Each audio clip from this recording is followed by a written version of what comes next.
So welcome back. We are going to have our next presentation on threat assessment, early intervention, prevention, escalation of GBV and IPV among older adults. We are pleased to have joined us Denise Koster, who has presented in the past for us as well. So we're pleased that she has come back again to share her wealth of knowledge around risk assessments and threat assessments. So Denise is a licensed and insured private investigator and founder of Koster Consulting and Associates, with over 30 years of experience in violence prevention, threat management, and complex investigations involving abuse, discrimination, harassment, and bullying. Denise is trauma-informed and holds a Master's of Law in Dispute Resolutions from Osgoode Hall Law School, as well as Certified Threat Manager designation. She also serves on our board of directors for Elder Abuse Prevention Ontario, reflecting her long-standing commitment to addressing violence against older adults. Currently, Denise is pursuing her PhD in Gender, Feminist, and Women's Studies at York University, where her research focuses on the intersectional dimensions of violence, power, age, and disability. So Denise, welcome back. It's so nice to have you again. I know that you've been doing a lot of work and now going back to school to, pursue all this, the wealth of knowledge that you have to expand your work. So I'm going to turn it over to you to inform our attendees today around threat assessment. Great. Thank you so much, Rianne. And I'm just going to share my screen here. Hopefully that will be the right one I'm sharing. I think it's this one.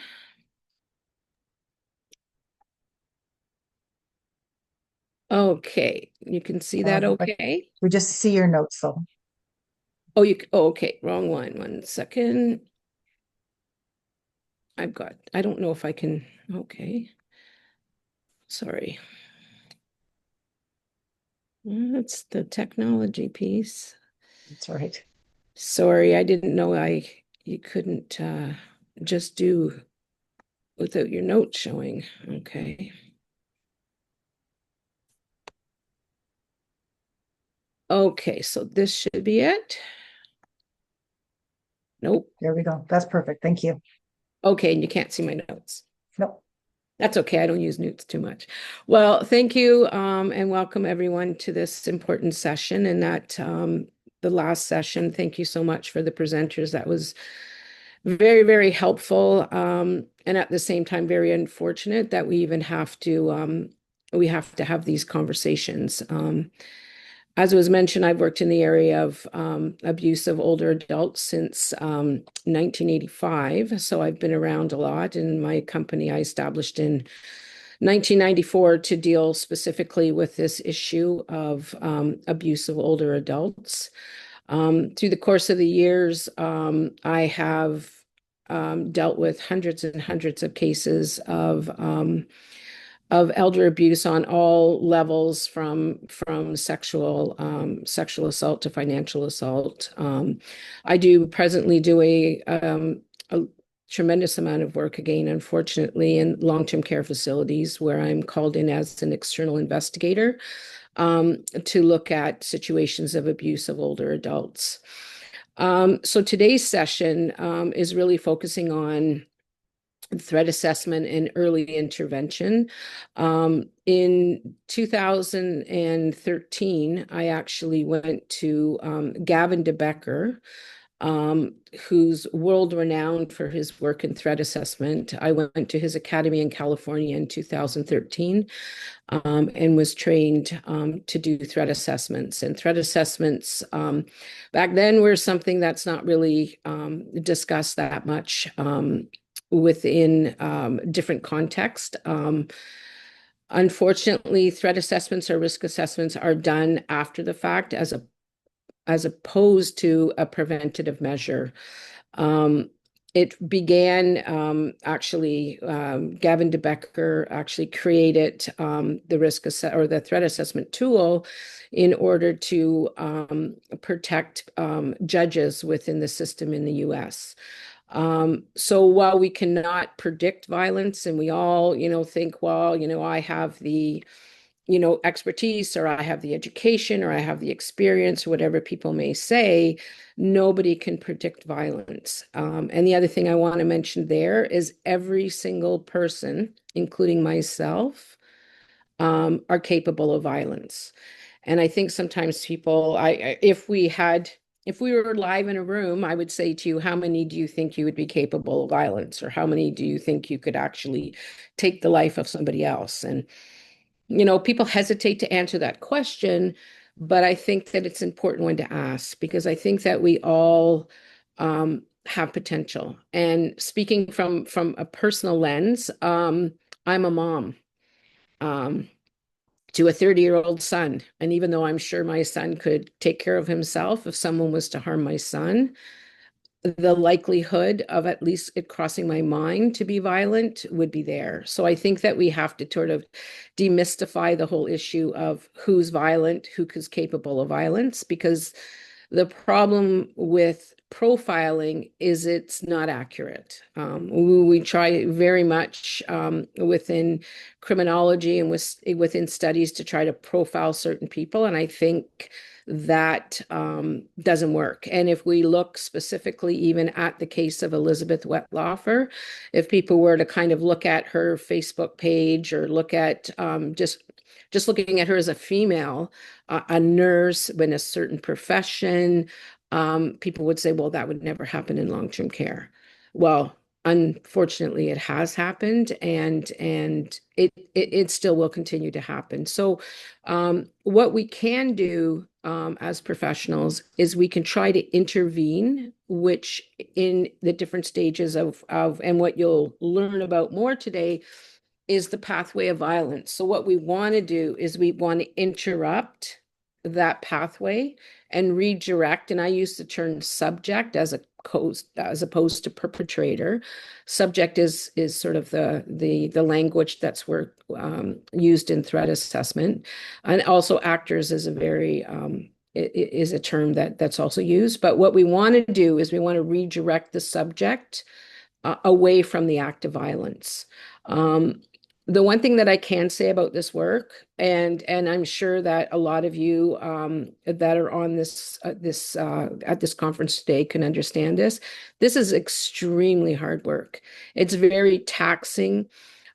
Self-care is really important, and it took me, I don't know, 25 years maybe to realize that I needed to take care of myself, because I think that all we can do is our due diligence with the hope of a positive response.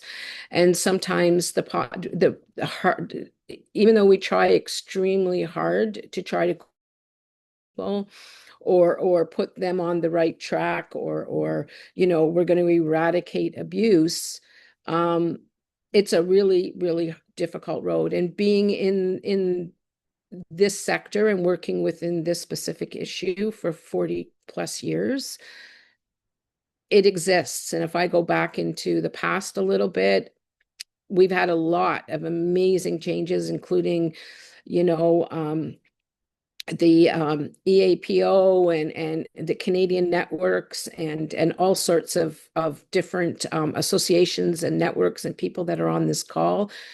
Unfortunately, we have a long way to go, but all I can say is if you take anything from this, it is a very, very triggering type of work. You have to take care of yourself, because you can have a big tendency to blame yourself if things don't go bad and you've been involved in the case. So we're going to cover a number of things today. If I can try to click this. Oh, there we go.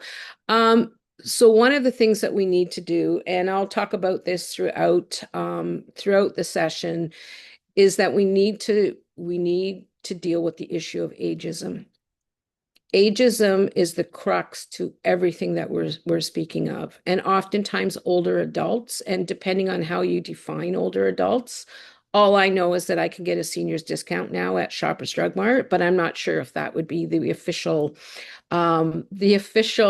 age for what's considered an older adult. But I think what ends up happening is as individuals get older, particularly women, it's very easy to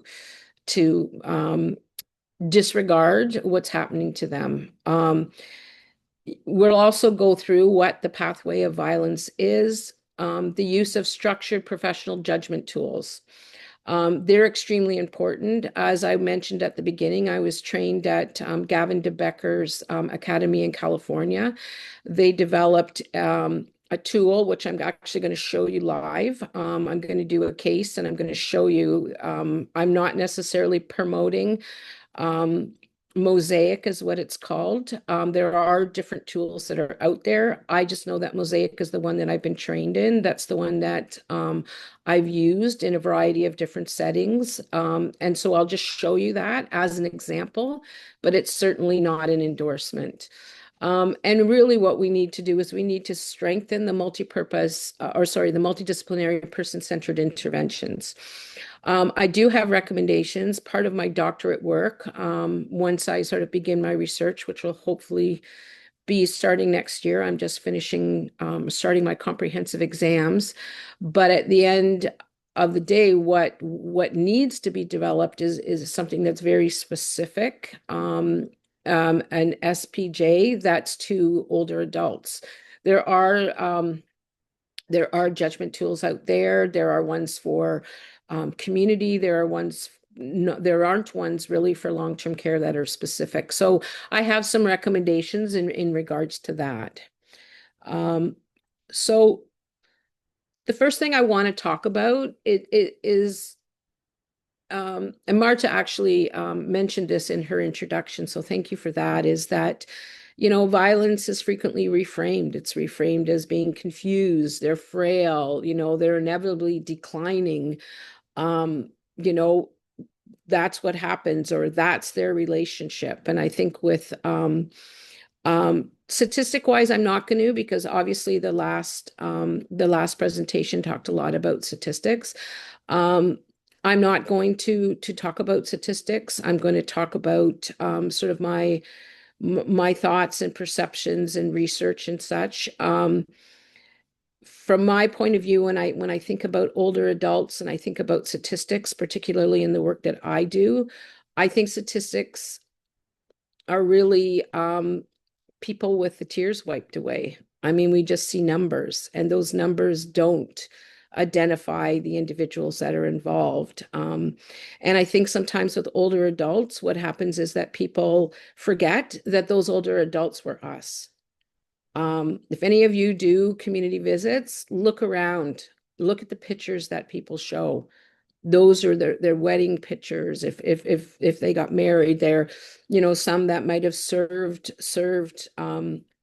in the military, or had young children. Look at those pictures, because again, I think that we underestimate the aged population.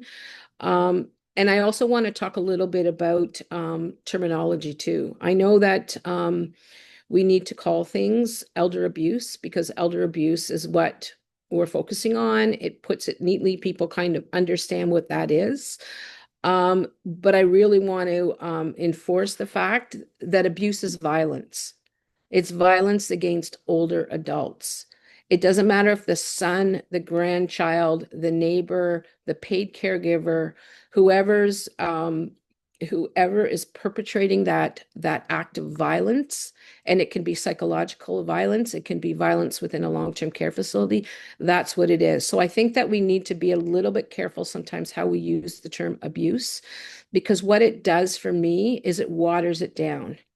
Abuse is not great. Nobody wants to say, well, there's a child that's being abused. I know that abuse also looks at the power difference. Depends on how you look at power, but I think that we really need to not make sure that we don't shift something or try to label something to make other people feel comfortable. Even when I do sessions for organizations on elder abuse, or I do it on harassment or violence at work, people are like, can we call it harassment or getting along with your colleagues at work? And I'm like, no, because that's not what's happening.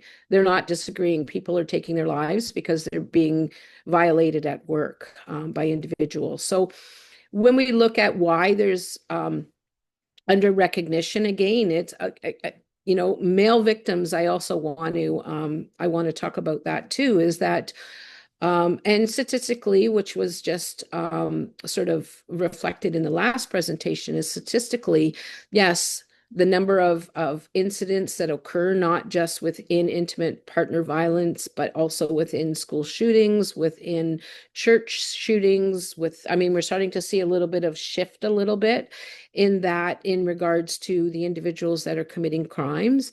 But I think that older men tend to get disregarded because they're males. So I think that we need to recognize, although we're specifically speaking of older women in this session, that we can't disregard older men that have been abused. I've worked with hundreds of older men that have been abused, taken advantage of. Financially, had people take over their property, lonely individuals that have just been victims of violence that have been male. I think we also look at the fact that we don't think that female subjects, they're not viewed as dangerous. Or what we do is we tend to label it and we say, well, oh, she would never do that. She's a nurse. He's a lawyer. Oh, their son's a doctor. That's completely irrelevant. Again, what that is that's profiling, really. So again, we have to be very, very careful. And that sometimes, caregiver stress is a reality. And if there are people here that either work with caregivers or ever been a caregiver, I was a caregiver for my mother in the last couple of months of her life. I'm caregiving right now for a 95-year-old aunt. It's extremely difficult, but we don't want to use that narrative in order to say, well, they were really stressed out, the other family members, or they were working and they had small kids. We have to be careful because what happens is that it reduces credibility of the issue, and escalation in cases of domestic violence, be it with older adults or not, is a progression. When people say things about, oh, that person just snapped, people don't just snap. If you look statistically, there's a very, very low percentage of snapping. It's 90% of violent situations can be prevented because it's escalated. And again, if we look at the news and we look at shooting and school shootings, and the first conversation someone will say is, oh, they were such a nice neighbor. Oh, I can't believe what just happened next door. There's, police tape around it. And then a couple of days later, the neighbors are also are then interviewed, and then they'll say, they were kind of weird. They never let their children play with other kids, or their blinds were never open, or like people start to put that together, because for us to be able to function, I think as human beings, we can't just look at everybody as being dangerous, but we also can't ignore signs. Maybe in our personal life, we can ignore signs, but not in your professional life. Sometimes you get so focused on the work that you're doing, we miss the obvious. We miss what's right in front of us because we're too close to the glass. That's why sometimes when people walk away, myself as an external investigator, or I conduct external threat assessments or mediations, my job is easier because I don't know people. I'm not up against the glass. My bias people can still have a bias, including myself, but it's more limited because I'm not so close to the glass. So if we look at, obviously, there's situational opportunities for intimate partner violence in older adults. Limited oversight, particularly if you're looking at marginalized individuals. If you look at the number of cases that I've consulted or dealt with where older adults have been sponsored, I'm using Canada as an example, to be sponsored to come to Canada to look after their elderly, or pardon me, their grandchildren, and then suddenly they become disabled and they're no longer maybe helpful, they're isolated, they don't speak the language. Nobody's going to notice if that individual is not being treated properly, let alone by their partner, but by their family members. Isolation can be those individuals that are in rural communities.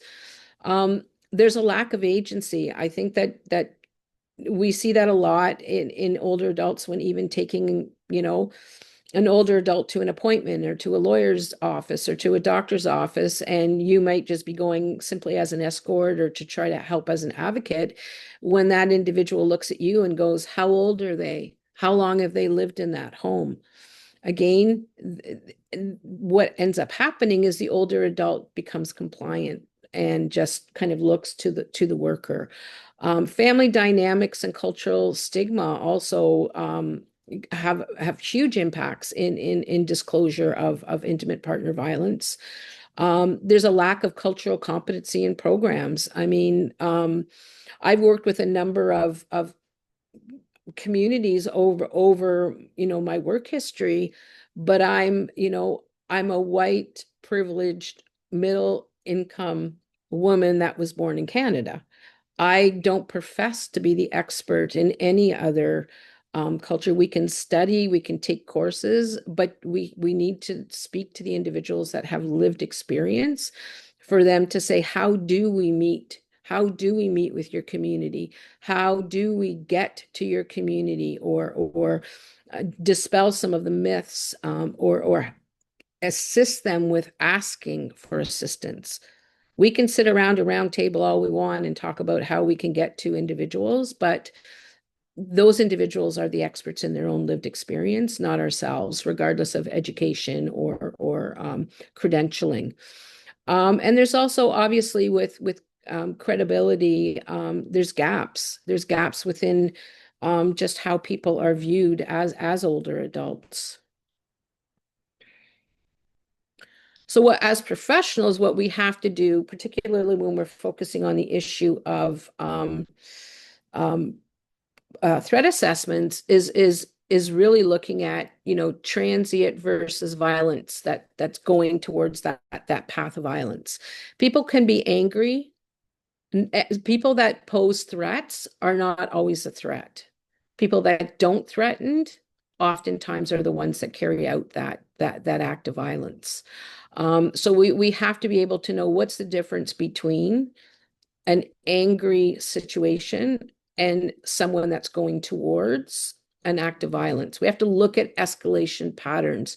I think that's spelled wrong. But we need to look at patterns that will walk us down that road, because as I said before, a number of incidents, if you look at even the case that was just discussed, if we look at that case, there was a history, there was a pattern, there was things that were out there, and sadly, those, and they could have been, there were interventions and such, but then people go, that's just who they were. That's just their relationship. And we have to look at the likelihood of progression without an intervention. When I talk about interventions, though, it's different if you work in long-term care. When you're in long-term care, you have much more control about interventions, because the people that you're caring for, even though the ageism within long-term care, the lack of agency for the older adults is still rampant. We also need to know that interventions have to have the permission of the individuals that are involved, if they have the capability of giving permission. If they don't want the police called, and here in Ontario, we don't have mandatory reporting for those in the community, then the police can't be called. If they don't want to go to the hospital, if they choose to go back into the relationship that they were in, that we consider from our lens as being abusive, that's their decision. And again, all we can do is our due diligence to try to assist people to recognize the potential danger that they could be. But again, when I show you the mosaic, when I show you the tool, the judgment tool, that's something that can actually be done with it has to be done with the individual. That's the potential victim of violence, and they can actually see it. They can actually see it, as opposed to you saying, it's very dangerous, and in my opinion, I think that you need to do A, B, and C. So again, if we look at this, diagnostic overshadowing is really just a cognitive biased, that healthcare providers, when they attribute new or physical mental symptoms to pre-existing conditions like age or somebody already has a disability. So, as it says here, like fear is labeled as paranoia, or withdrawal is labeled as depression, resistance is labeled as agitation, injury is attributed to the person being frail. And I think that again, that's a big issue, because I think even bruising, people will see a bruise and they'll go, well, that's a blood, the person's on a blood thinner. Well, if you do research in regards to injuries on individuals, you have to see, I mean, how many of you have seen the grip marks? And I just did actually a case of a case where there was an individual that had a developmental disability that was older, and had an incident occur. Staff didn't have a clue what was going on. And at the end of the day, pictures were taken, thank goodness, and you could see grip marks. They were very, very obvious. However, at the hospital, those grip marks weren't picked up by the emergency physician. So we always have to make sure that we look beyond, you know, blood thinners, or thin skin, or whatever may happen to us as we become older, to not use that as an excuse not to look further. Um, because at the end of the day, it's very, it's easy for abusers, or perpetrators or subjects of violence. It's very easy for them to hide behind ageism, because they know that when they bring that individual to the bank or to the lawyer's office or to the doctor's office, that there's already a built-in bias for those individuals at the end. And I'm not saying that it's malicious, or people are, even conscious of the fact that they are being biased. Um, we have to be really conscious of our own internal bias, or we're trying to help when in fact we could be hindering that individual. So if we look at risk assessment versus threat assessment, there's always this, people call it risk assessment, people call it threat assessment. So risk refers to the likelihood or probability of a threat resulting in harm or negative outcomes. So if you think about a risk assessment, you could think about a risk assessment like going into, and some of you might be in health and safety committees, and you have to go into your workplace and you have to say, is there any risk of anyone getting physically harmed? Well, we have to look at the lighting, we have to look at the railings, we have to look at if the parking lot is safe. We have to look at a number of different things. That's a probability that something may happen. So we could do a risk assessment on everybody. And I remember in the 90s, or 80s, pardon me, when I was doing home assessments for older adults. I mean, I wanted to ask the question, is anyone harming you? And this was when elder abuse wasn't even talked about, let alone in the community or in long-term care. And I was having all sorts of individuals disclose violence to me. And I would say to I said, can we change the assessment form to ask those questions? And the answer was no, that's too invasive, which even back then, I think even said it. I said, so I can ask them how much money they had there in their bank, and a nurse can ask if they had a bowel movement today, but I'm not allowed to ask them, has anyone made you feel bad in the last 24 hours? Or has anybody taken money that you wish that you hadn't given it to them? So threat is really, so risk is focuses on that, where a threat is a potential cause or declaration of an intention to cause harm. So it's really the possibility of harm or hazard. So there has to be something that's happened in order for the threat assessment to take place. So a threat is dynamic, it changes over time. It's all to do with environment and the context of it. But when it comes to violence, and doing threat assessments, violence is goal orientated. So the individual that's committing the act has a goal, they have intent, and then they have the carry out or the behavior, which is really the pathway to violence, which I'll go into more detail. So an assessment is the process of gathering information to make decisions. So we have to gather that information, but we have to continue to manage it.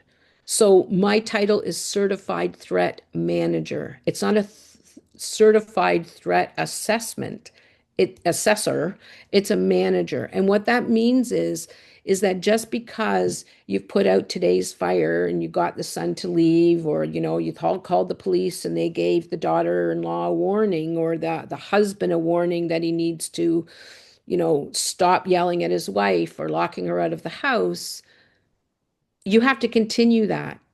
I have clients that I've did risk assessments for 10 years ago, and we're still watching those people. Because again, if you look at situations where people come back, using again the workplace as an example, they could have been OC Transit that happened in Ottawa in the 90s. 3 months after the individual was terminated, three months later, the individual came back and shot and killed individuals and then committed suicide. So we can never stop managing.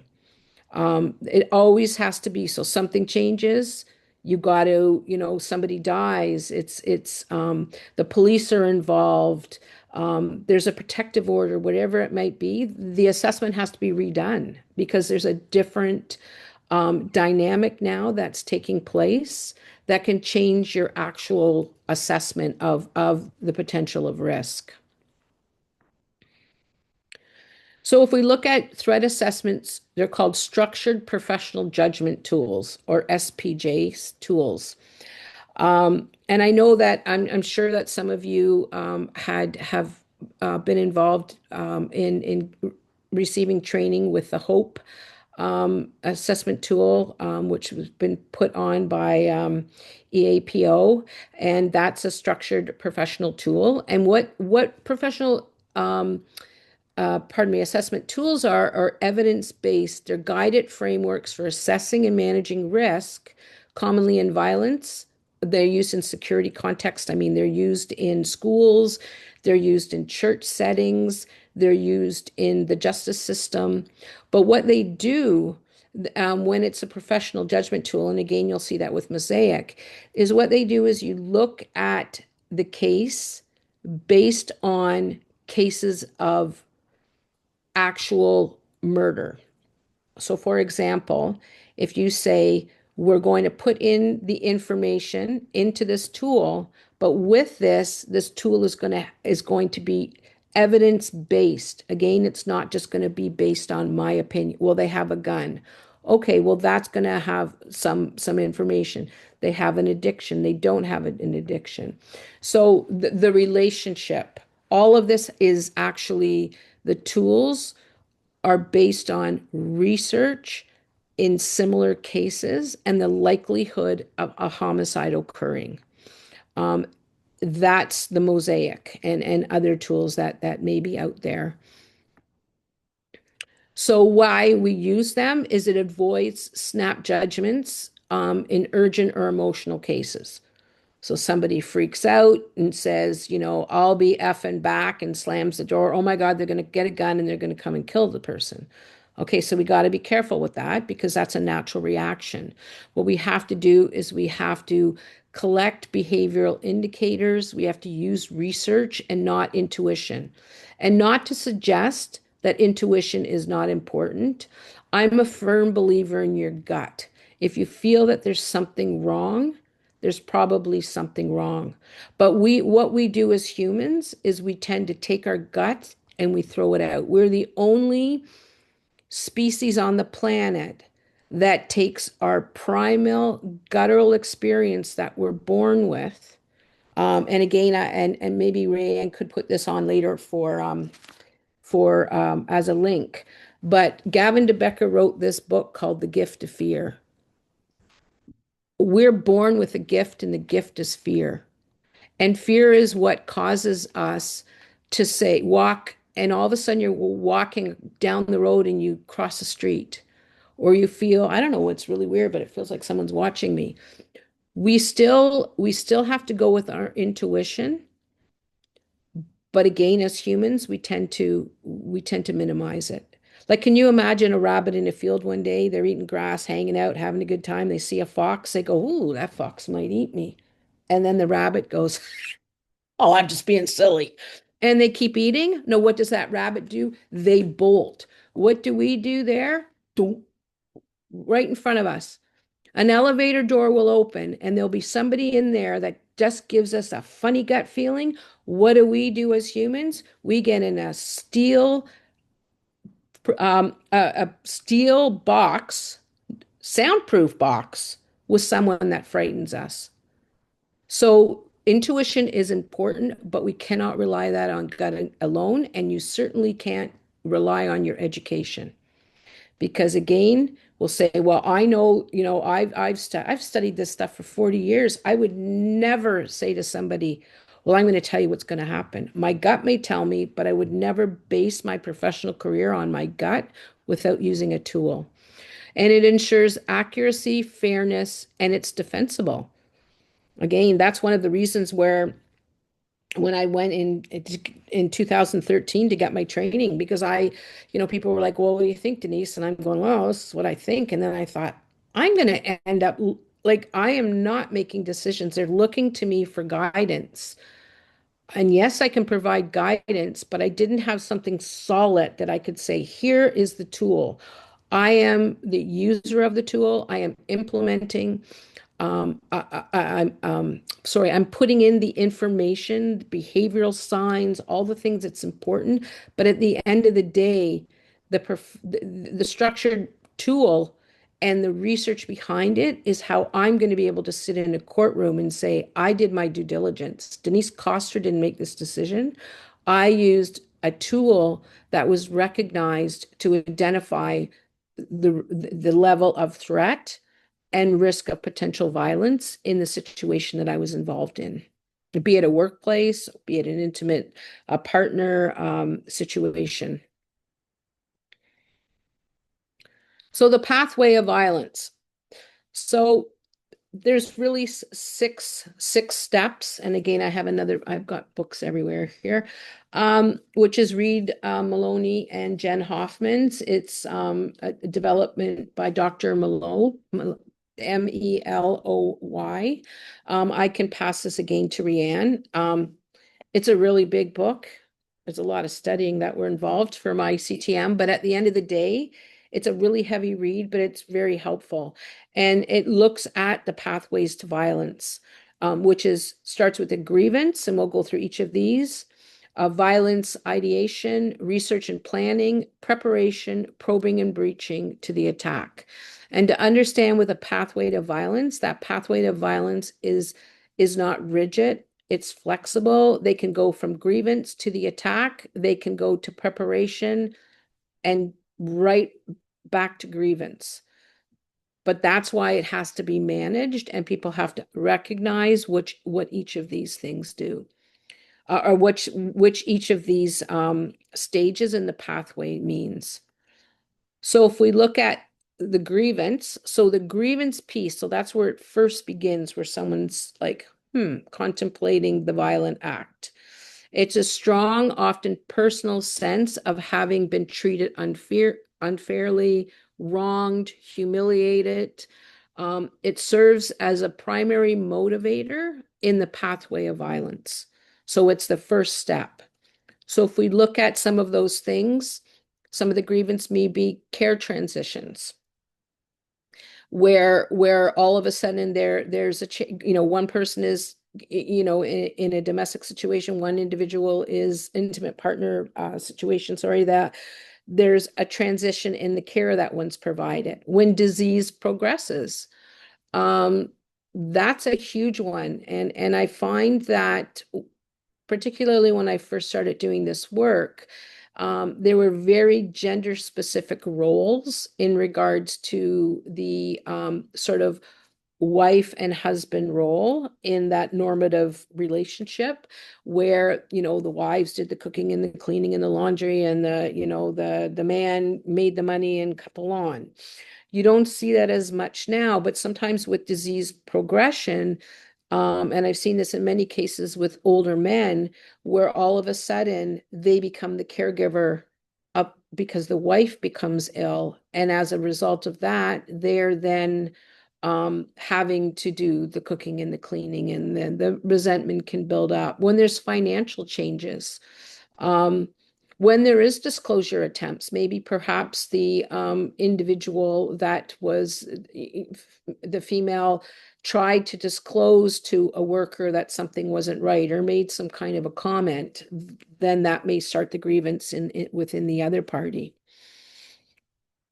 If the individual is working and suddenly they're terminated, I mean, look what COVID did to domestic violence. When COVID hit, domestic violence went through the roof, because the one thing about individuals that were survivors of domestic or intimate partner violence, sorry, I keep going back to that old term, what ends up happening was that people were actually able to go to work and be somewhat protected. And then with COVID, they were stuck with that individual. Someone loses their job, now they're at home. There's a loss of independence, the ableist, what we talked about, narratives, they're sort of on the whole incel narrative, which is a whole other piece of threat assessments in the whole incel world about, believing that all women are evil and are the root of all evil. So we look at some of the signs of the grievance development. Resentment narratives. I can't believe I did this. I worked so hard. I'm finally retired. Now I have to look after her. She should be looking after me. Now we're seeing more with technology. There's much more, not only just bitter speech of people feeling that way, but writings that people are doing, manifestos, people are doing, putting something online. And I am finding more older adults now, certainly are more tech savvy, and they've been forced to. Again, to me, that's just ageist, that everyone should be able to, use computers and use technology. So be very careful with your services that you provide, because you're not reaching those individuals that don't have technology or no technology. But sometimes what we do is we see those writings, of entitlement, or sort of those other kind of statements where you go, there sounds like there's some bitterness going on here. So that's where the first stage is. The next stage is the ideation, and that's really the cognitive process of starting to form and entertain and rehearsing thoughts, fantasies or plans about using violence to address the issue or the grievance that they have. So in that way, it's not just a one thought that individual has. Now they're starting to think about it more. It's starting to become an idea in their mind, which is really looking at fantasies of hurting or killing the person. And what leakage in the threat assessment world is really that when someone has those feelings and that ideation, what they tend to do is they tend to share it with someone else. So they'll say to somebody, oh, if I just had a gun, I'd kill him. Again, leakage can be on the internet. Leakage could be to a neighbor. But when people start thinking that way, oftentimes they start talking to others about that ideation, or expressing it in some way that's not just left with themselves.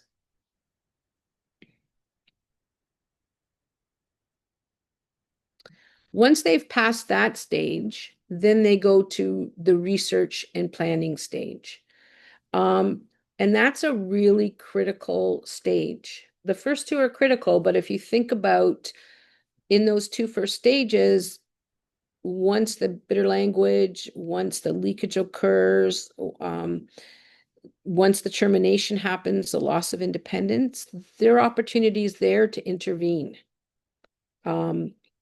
So again, and what Gavin de Becker says in his book, The Gift of Fear, and I'm a firm believer, I live my life based on this quote, is listen to the voice when it's still a whisper. Because once it's a scream, it is too late. So we don't want to be at the end of it looking backwards. And I know that has to happen, obviously, or it does happen. But at the end of the day, there's a number of areas, at the first two that we can intervene. When it comes to the research and planning, it's the phase where the person of interest or the subject moves beyond just harboring the thoughts to starting to take concrete and observable steps to prepare for the attack, or prepared to commit the violent act. So tactics and targets are researched. And if you even go back to the Wetlaufer case, when they took Elizabeth Wetlaufer's computer system, she had researched a number of websites and articles on how to kill people. Things around insulin and what does it do to people when you inject them with insulin when they're not a diabetic. So there was already the planning and the research that goes into the actual ideology, and the attack is planned.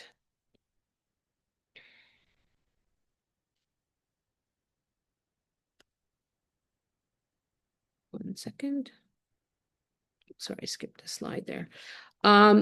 And then there's preparation. So that's when they start to take specific actions, starts to take plans. They start to equip themselves, train themselves. If we look at the last case that was the case study that was just presented, we look at equipping themselves. It's the stage of the pathway to violence where the individual moves to just thinking about it to actively preparing for its execution. So you can have individuals that will start looking into tactical training. Again, in Canada, or at least speaking from Ontario, I mean, although guns, I mean, I could go out my front door right now and buy a gun. But at the end of the day, people are actually, seeking out weapons, or getting training on doing certain things, doing research. Weapons and other materials are required if people are, poisoning somebody, or thinking about, medication and how an extra sleeping pill might do the trick.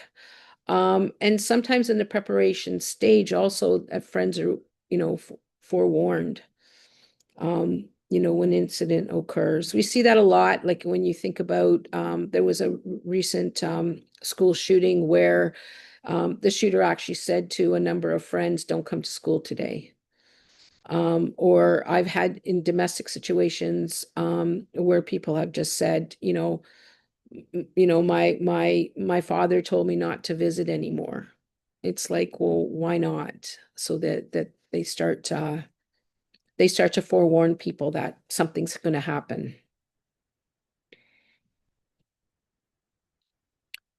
The next stage is the probing and the breaching, which involves them moving from planning to starting to test it out. So let's see if I give a half a sleeping pill, if that will make what kind of effect would that have? So they really start to look at those vulnerabilities to see. I mean, I had a intimate partner violence situation where the individual that was going to perpetrate the violence against his wife, was starting to drive different routes to work and timing things and doing things so that he could have an ally in regards to, or not an ally, an alibi, pardon me, when the actual situation occurred, that they would have an alibi. So at that point, they're really doing a final surveillance and a testing of their plan. And then the last piece of this, which is when they actually do the attack, which simply is the execution of the plan.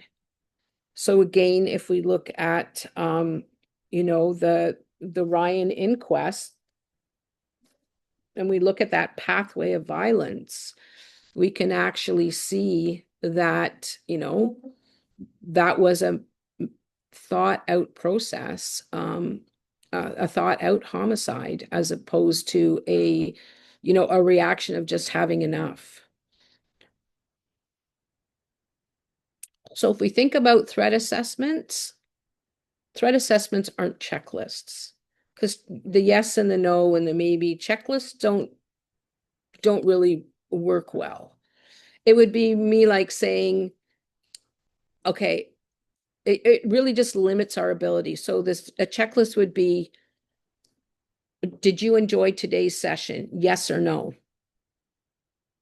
Is this the best restaurant you've ever been to? Yes or no? There's nothing in between. What it does is it oversimplifies behavior.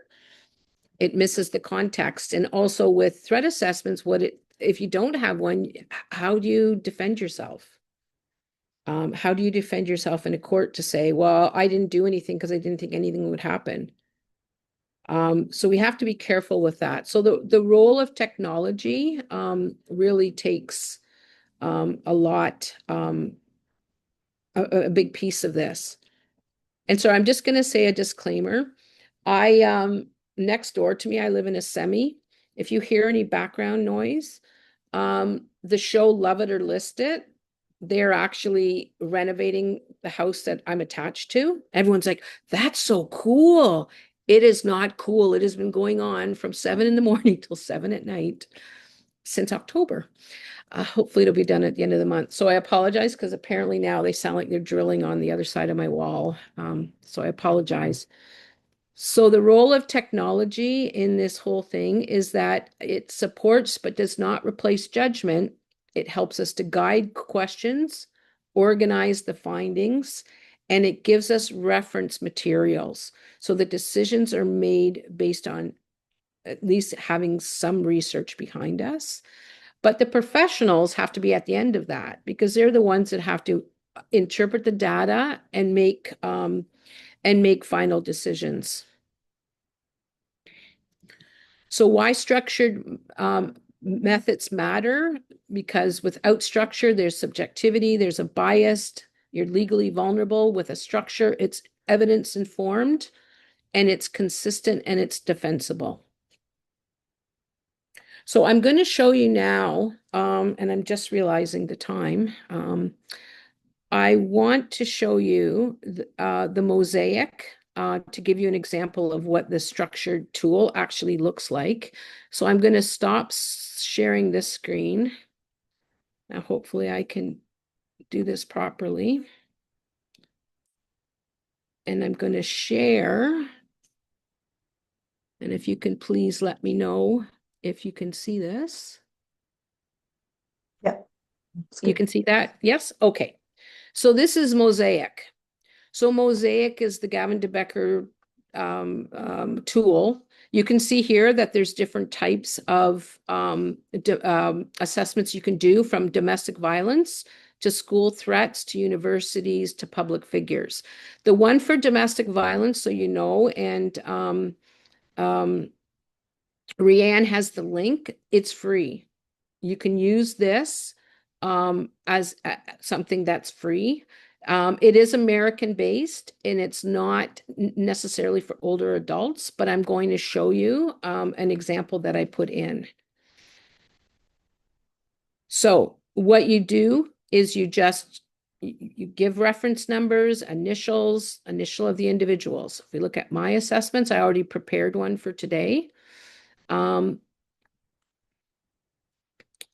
Jake and Pat. We're going to look at Jake and Pat.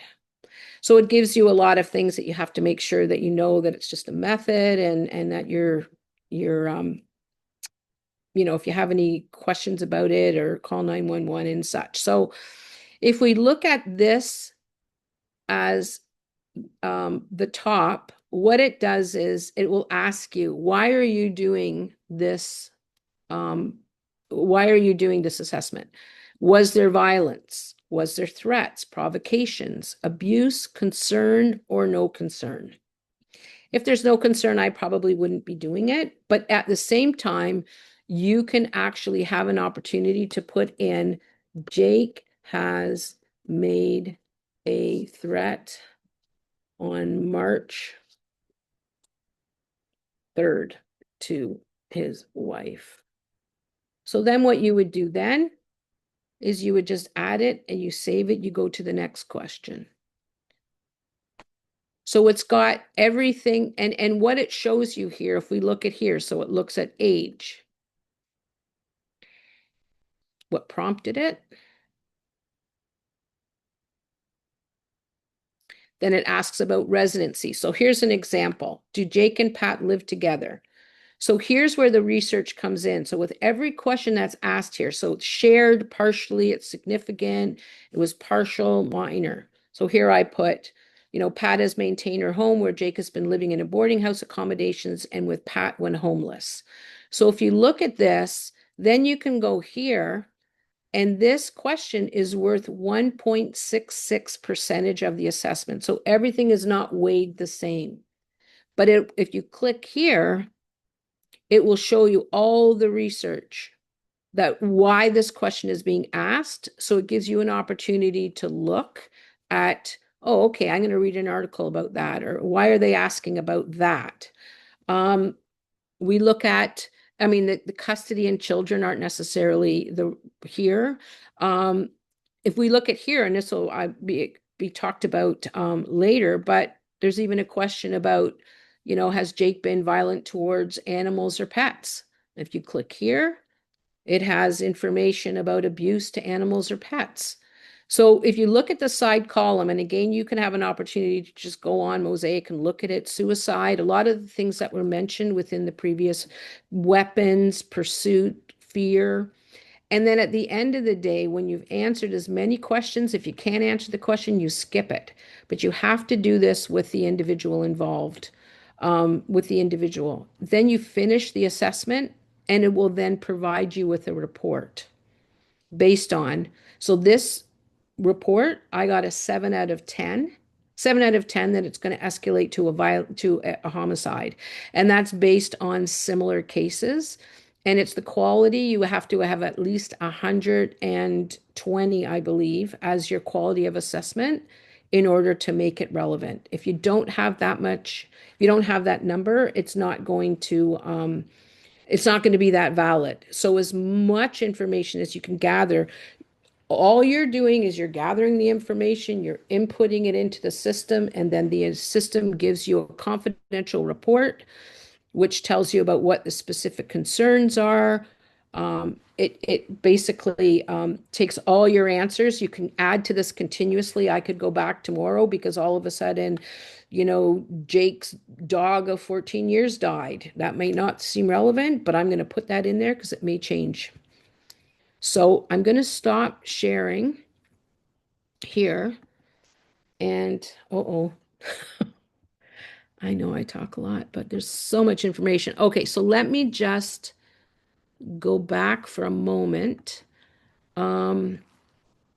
So I think that one of the things, and then I'll be finished here. You can see that, Rayanne? Yes. Okay, thank you. There are limitations. So right now, we have to look at a number of limitations that the current systems. I do believe that the mosaic that I just showed you, other than skipping some custody questions, most of them are relevant. Again, I don't want to put an ageist lens on this, but there are things that are missing in regards to LGBT plus community, indigenous community. There's also, we have to look at, there's other reasons, and we have to have some cultural competencies built into these assessments in order for them to be truly effective. And that's something that I'm actually going to be working on with my doctorate, to customize these more to be more inclusive.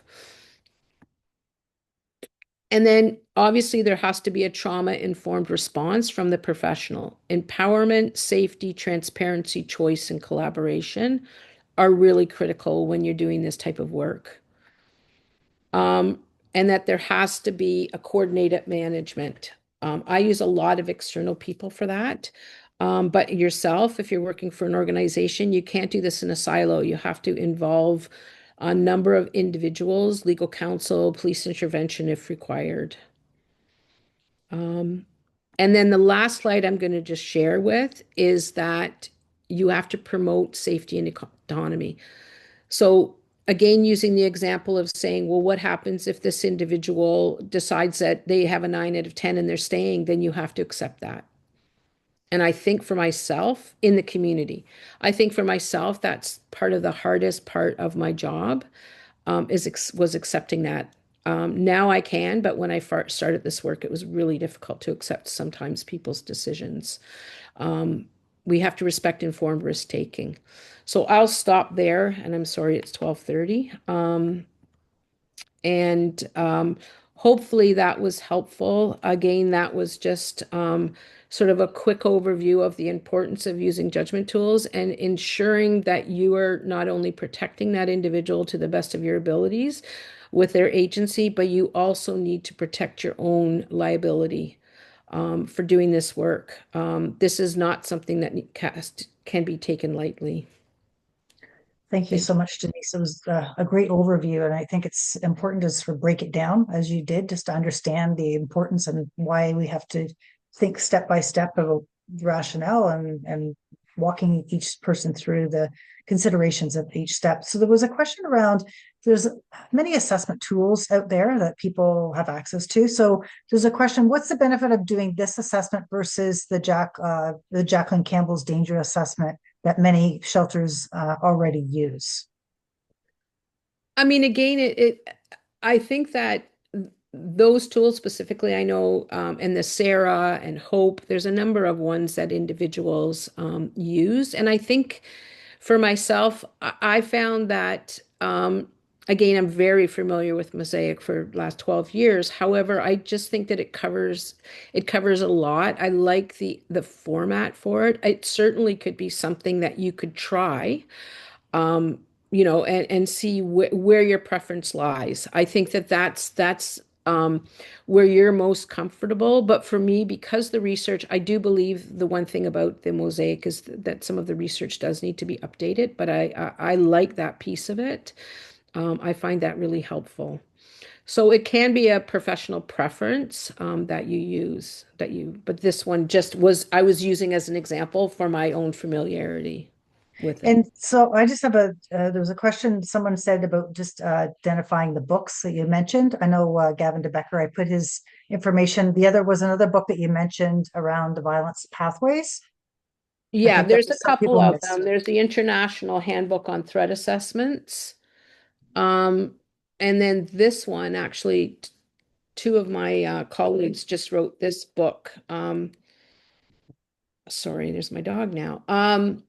It's called, and I'll send this, but it's Okay. Predators, Posers, and Pain Personalities, and these are all CTMs, Certified Threat Managers. That this book is right off press. I just got it at a conference, so there are a number of them. The international book is a really really deep read. I find that Gavin De Becker's book everyone should read, and also just to add to that, he also has a book called Protecting the Gift, and it's for anyone that have children or anyone that has people in their lives that are under 24, and it talks about honing into their gift of intuition. And we have one last question before we have a little quick break. And this was, I think, the last slide that you had, or related to, balancing someone's autonomy and making choices and to live at risk, knowing that the person is at risk. So maybe could you speak to that? Like, what advice do we give to individuals Oh. who want to stay in those high risk situations? And I know they're complex, so it's not a easy yes, no answer. Well, I just think that we have to always put ourselves on the other side of the table. And we have to check our ageism at the door.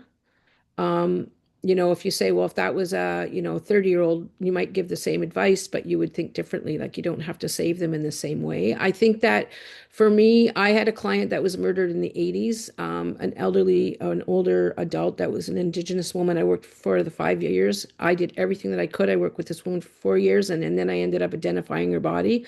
I still carry that with me, the guilt. But I had to let it go because I did the best that I could. She made the decision to return home. And that was still, you just gotta put your professional face on and say, it's not my decision. particularly with older adults. We try to even do it with our kids. It doesn't necessarily work. But that is why I'm saying the heart, it's a really taxing job. That's why you have to be trauma informed to do this work. You have to get training and you actually have to apply the principles and believe in them. They have to go from your head to your heart, as Dr. Candy Kahn would say.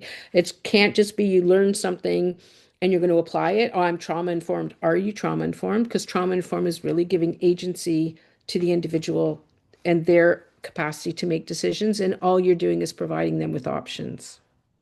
Great. Thank you so much for that response. So thank you, Denise, for your presentation and all the information that you've shared. I will post the names of the books that you just mentioned in the chat box during the break.